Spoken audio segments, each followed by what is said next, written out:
भी नहीं, सामने आते भी नहीं। सलाम, नमस्ते, सत श्री अकाल। मैं हूं आपके साथ हर्षिता मिश्रा और आप देख रहे हैं टाइम्स मेल। जब से इजराइल ने ईरान पर हमला किया, ऐसा लगता है कि उसने अपनी किस्मत फोड़ ली है। इजराइल ने ईरान को गजा समझ लिया था, जहां वो किसी भी फिलिस्तीनी को मार सकता है, जिसके बाद ईरान ने इजराइल को फिलिस्तीन बनाने की कसम खा ली।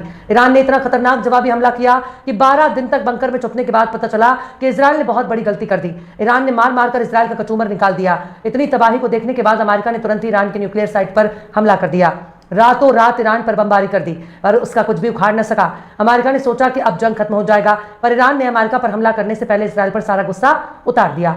इजराइल ने तबाही हमास के हमले से भी नहीं हुई थी, जितनी तबाही ईरान ने मचा दी। ईरान ने इजराइल के कई शहर खंडर बना दिए। तब इजराइल को भी इस बात का एहसास हो गया, उसने ईरान को गजा समझकर बहुत बड़ी भूल कर दी। नेतन्याहू को समझ में आ गया कि ईरान को इराक समझकर बहुत बड़ी गलती कर दी। नाटो से लेकर वॉशिंगटन और लंदन से तेल अवीव तक हुकूमत करने वाले तमाम के तमाम ज़ायोनी समझ गए कि उन्होंने ईरान को लीबिया समझकर बहुत गलत आदमी से पंगा ले लिया। एक 86 साल के बुजुर्ग ने पंजा लड़ाने की हिमाकत से इजराइल को कहीं का नहीं छोड़ा। इजराइल बर्बाद हो गया। कल तक इजराइल की तबाही की दास्तान ईरान सुना रहा था, पर जब से खुद अमेरिका के सदर ट्रंप ने ईरान के हमलों से इजराइल को बचाने की बात कही, जब से ट्रंप ने ईरान के मिसाइलों की तारीफ में कसीदे पड़े हैं, तब से ईरान की ताकत को देखकर इजराइल के पसीने छूट रहे हैं। वो अपने जिस मौसाद पर इतना गुमान कर रहा है, वो अपने जिन एजेंटों के दम पर ईरान में हमले को अंजाम दे रहा था, उस मौसाद के हेडक्वार्टर को भी ईरान की मिसाइलों ने तबाह कर दिया। इजराइल का अपना ही न्यूज चैनल बता रहा है कि 15,000 इजरायली घर छोड़कर जान बचाने के लिए भाग चुके हैं। पर अब तो ईरान ने चुन चुन कर मौसाद के एजेंटों को पकड़ना शुरू कर दिया, जो इजराइल के लिए बहुत बड़ा सिरदर्द है। ईरान ने इजराइल के एजेंटों को पकड़ पकड़ कर लटकाना भी शुरू कर दिया, जिसे देखकर वॉशिंगटन और तेल अवीव को बहुत तकलीफ हो रही होगी। ये किसी ने नहीं सोचा था कि दुनिया जिनको सुपर पावर कहती है, अमेरिका और इजराइल ने ईरान के supreme leader Syed Ali Khamenei को मारने की कोशिश भी की, लेकिन वो अपने इरादे में कामयाब नहीं हो सके। आप ये मत सोचिए कि ईरान में सिर्फ इजराइल के ही जासूस मौजूद हैं, बल्कि ईरान में इजराइल के अलावा अमेरिका और ब्रिटेन की खुफिया एजेंसी एक्टिव है। लेकिन इस वक्त उनकी गिरफ्तारियों ने अमेरिका और इजराइल के बड़े बड़े प्लान को चौपट कर दिया। दुनिया भर में जिस अमेरिका और इजराइल को आग दिखाने की हिम्मत किसी में नहीं थी, उनकी आंखें ईरान ने निकाल ली। ईरान ने न सिर्फ इजराइल का बाजा बजा दिया, बल्कि अमेरिका के मिलिट्री ठिकानों पर भी मिसाइल अटैक किया। पर मौसाद, CIA और MI6 के एजेंटों की गिरफ्तारी ने इजराइल और अमेरिका को हिलाकर रख दिया। अब इजराइल भी मान रहा है कि वो खामनेई तक पहुंच नहीं सके, वरना उन्हें मार देते। खैर, ईरान से इजराइल को करारा जवाब मिलने के बाद ही इजराइल से इस फायर के लिए अमेरिका ने हाथ पैर जोड़ रहा था, वरना यूं ही कोई अपने दुश्मन की तारीफ नहीं करता।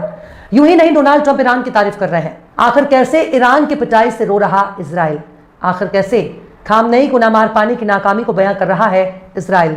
आखिर कैसे अमेरिका, इजराइल और ब्रिटेन के एजेंटों की चुन चुन कर लटका रहा ईरान? बताएंगे आपको और भी बहुत कुछ। लेकिन आप अगर हमारे चैनल पर नए हैं और पहली बार हमारी वीडियो को देख रहे हैं, तो आप हमारे चैनल टाइम्स मेल को सब्सक्राइब कर लें, वीडियो को लाइक कर दें और बेल आइकन का नोटिफिकेशन बटन भी प्रेस कर दें, ताकि बिना देरी हमारी हर खबर आपको मिलती रहे। लौटते हैं आप खबर की तरफ। ईरान इजराइल के बीच का जंग थम चुका है, पर ईरान का खौफ अभी भी बरकरार है।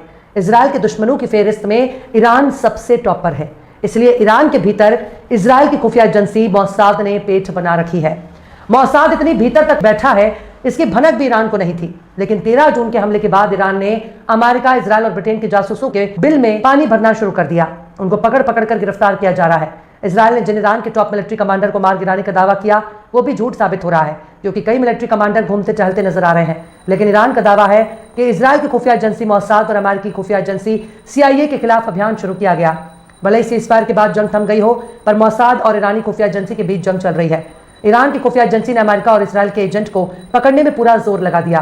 फाइनेंशियल एक्सप्रेस ने ईरानी मीडिया के हवाले लिखा कि 13 जून को इजराइल के बाद से 700 से ज्यादा लोगों को हिरासत में लिया है। इन लोगों पर इजराइल के लिए जासूसी का इल्जाम लगा है।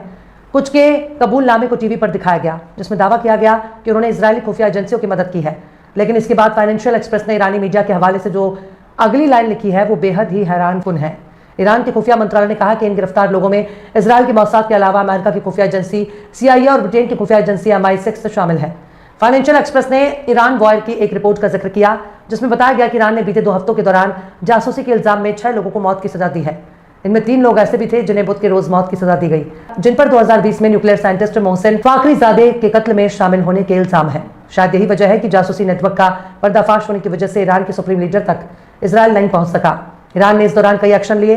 ईरान की हुकूमत ने अपनी आवाम से व्हाट्सएप और इंस्टाग्राम को तुरंत ही डिलीट करने के लिए कह दिया, क्योंकि इन पर जासूसी का शक जताया जा रहा था। लेकिन जासूसों का तब ज्यादा नुकसान हो गया जब ईरान ने पूरे देश में इंटरनेट ही ठप कर दिया।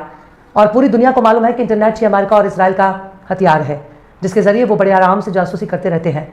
लेकिन जासूसी के नेटवर्क का भांडा फूटने के बाद अब इजराइल के डिफेंस मिनिस्टर ने अपनी नाकामी को इजरायली मीडिया के सामने कबूल कर लिया।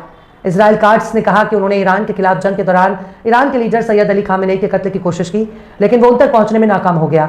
इजरायली चैनल 13 को दिए एक इंटरव्यू में इजराइल कार्ड्स ने कहा कि जंग के दौरान ईरान के सुप्रीम लीडर को मारने का प्लान बनाया गया था, लेकिन इससे कत्ल को अंजाम देने के कोई ऑपरेशन मौके पर दस्तयाब नहीं था। यानी सैयद अली खामेनेई साहब को कत्ल की प्लानिंग तो बनाई थी, लेकिन उन्हें मारने के लिए उन तक पहुंच नहीं था। यानी कुल मिलाकर वो सैयद अली खामेनेई तक पहुंच ही नहीं सके, या फिर यूं कहा जाए कि उनके जासूसी का नेटवर्क ही कमजोर हो चुका था, क्योंकि उनके जासूस ईरान के चंगुल से भाग रहे थे या गिरफ्तार कर लिए गए होंगे। खैर, अमेरिका भी बहुत ही शान से कह रहा है उसे मालूम है ईरान के सुप्रीम लीडर कहां पर हैं। उनकी लोकेशन की जानकारी का दावा भी ट्रंप कर रहे थे, पर नहीं भूलना चाहिए कि उनके जासूसों को ईरान ने पकड़ लिया है। शायद यही वजह है कि ईरान चौकन्ना हो गया और अमेरिका, इजराइल और ब्रिटेन के जासूसों को पकड़ पकड़ कर एक्शन लेना शुरू कर दिया और इजराइल, अमेरिका और यूरोप की जासूसी से पर्दा हटा दिया। दुनिया के सामने अमेरिका और इजराइल की सच्चाई बेपर्दा हो चुकी है। बहरहाल चलते चलते आखिर में दाग